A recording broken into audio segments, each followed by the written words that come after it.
Good morning. I'll never forget the smell of rotten eggs. When I was in Kenya, I lived near a sugar plantation. And if you know the refining process for sugar, they use sulfur to whiten the raw sugar. So some days the wind would blow just the right direction where it would blow all the smells from that refinery over the village where I was living. And it smelled like rotten eggs.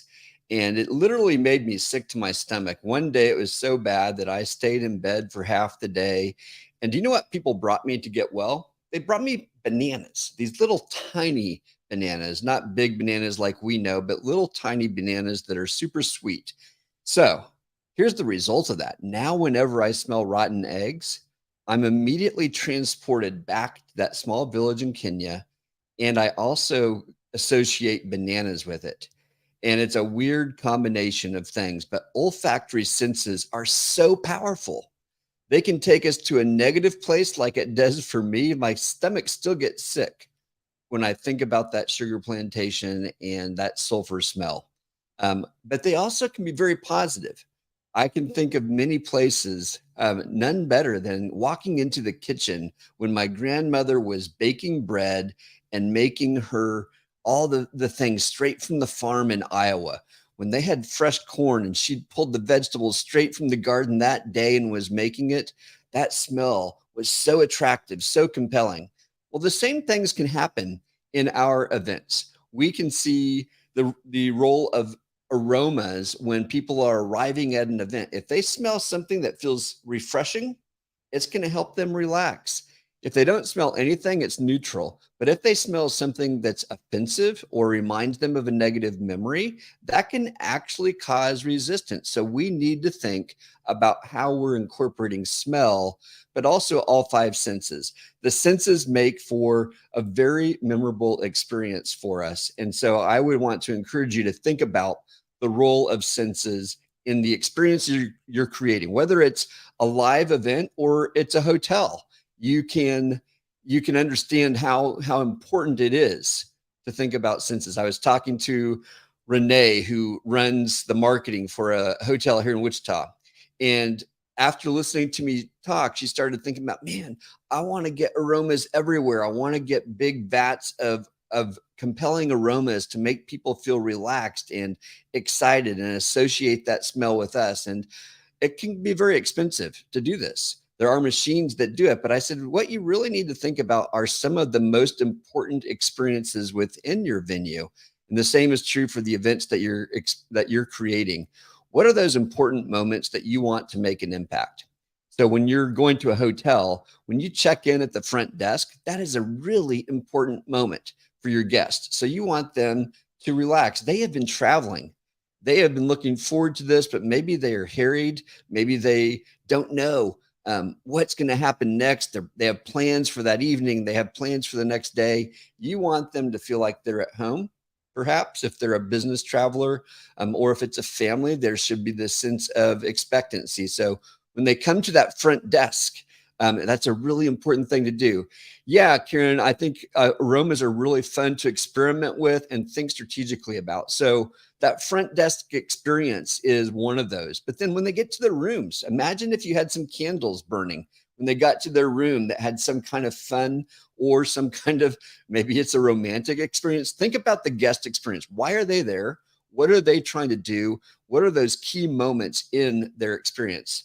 Now, at our experiences, we're always thinking about sight and sound, and we have to, like, especially in educational experiences, we need to think about, can people see the stage and can they hear what is happening?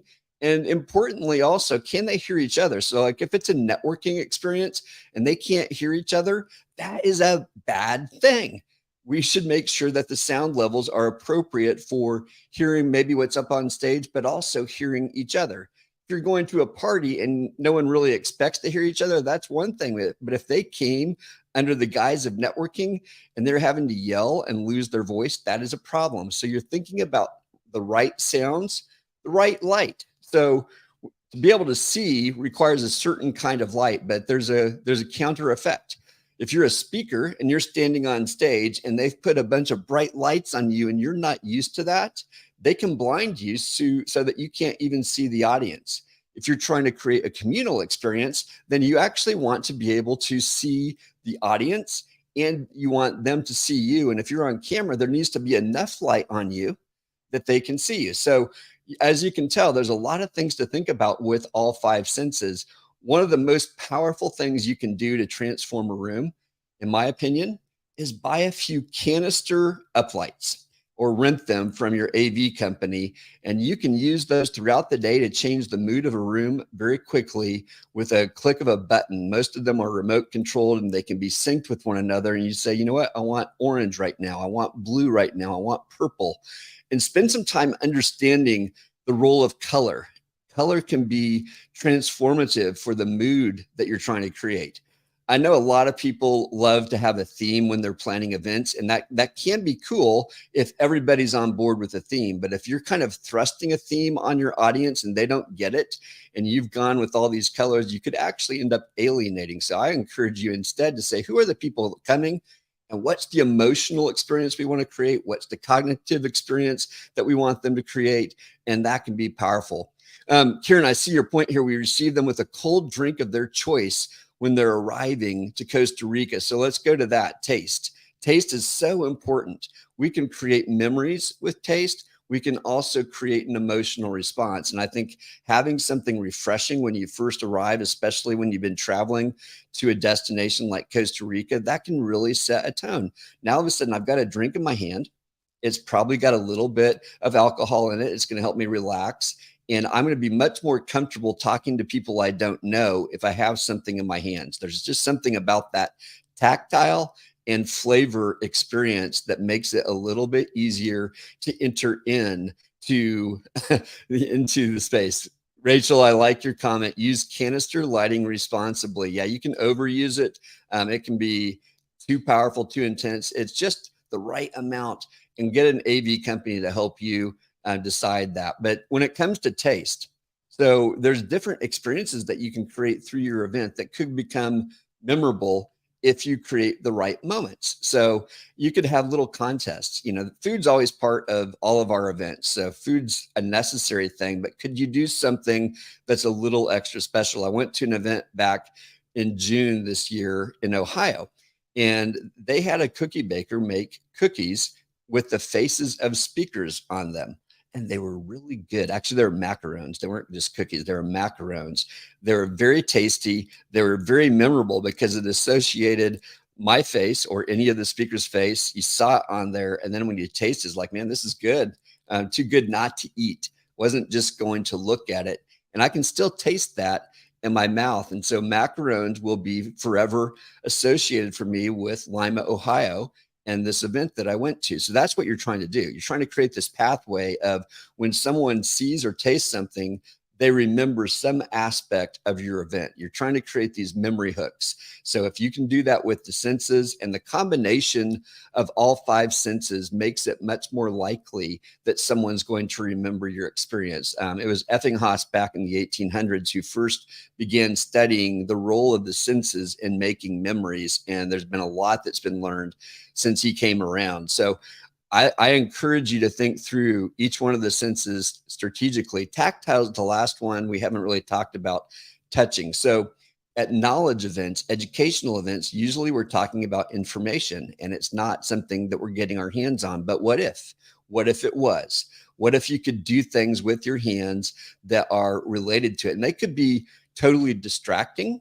So you could have cornhole games where people can just mindlessly play cornhole or Jenga or something that is taking their minds away for a brief moment and giving their mind a chance to rest and recreate and process while they're not actually cognitively thinking about what they've been learning. Or you could do things where there's labs. And Karen, this could be a really cool thing for you to do, to have labs where people get to try stuff. Maybe there's learning new ideas and you've got a little computer center set up and you've got the Dennis Hughes of the world in there helping people try things out, and they're actually getting their fingers into it and applying things and getting feedback real time. There's so many ways that you can get people using their fingers, using their hands, using that sense of touch. It could be creative touch things. There's a reason why events bring puppies. There's a reason why they bring dogs and cats. I'm allergic to cats, so I encourage puppies, but bringing animals can help people feel relaxed if they don't feel as comfortable socially. So having things to touch, having things to see, having things to taste, having things to smell, having things to hear, the combination of all five can create a very powerful moment. And absolutely, Rachel, sponsors are all about creating memorable experiences and getting the tactile experiences involved. There's a lot of things that we can do when we're making the events memorable. So today I wanted to spend a few minutes just talking about this. If we have any questions in the audience, I'd love to take those. You're absolutely right, Rach. It doesn't have to cost you anything. It's the right relationships. It's thinking creatively about that journey that people have through the event. So again, breaking the event down into bite-sized pieces and saying, what can we do here to make this moment a little extra special? What are the moments we actually need to engineer?